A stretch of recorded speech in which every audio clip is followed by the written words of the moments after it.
জনঘনত্বের উপরে যতটা ডক্টর থাকা দরকার এখনো কিন্তু গ্রামীণ এলাকাতে নেই। ইয়াং জেনারেশনদের এটাই বলবো, যেটা আমরা এখন জেনজি বলে থাকি। Yeah. আমরা তো মিলেনিয়াল জেনারেশনে, তো তোমরা সব জেনজি যারা আছো, দেখো, হার্ড ওয়ার্কের কোনো বিকল্প নেই। তোমাদেরকে খাটতে হবে, পরিশ্রম করতে হবে। ছেলেরা ডক্টর হওয়ার ইন্সপিরেশনস ম্যাক্সিমাম দেখা দিচ্ছে গ্রাউন্ড লেভেলে, বিশেষ করে গ্রামীণ এলাকাতে। মানুষকে ডক্টরের জন্য জীবনের প্রথম 15 বছর মানে ইনভেস্ট করতে হয়।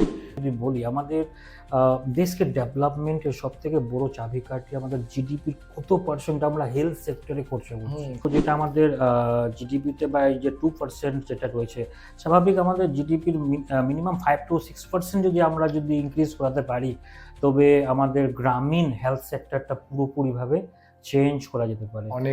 অনেকটা হেলথ ভালো। তো হেলথটা এতটাই ইম্পর্টেন্ট, তো হেলথকে প্রায়োরিটি দেওয়া খুব দরকার। ইন্ডিয়াতে হেলথ আমরা একটু পিছিয়ে আছি গোটা পৃথিবীতে।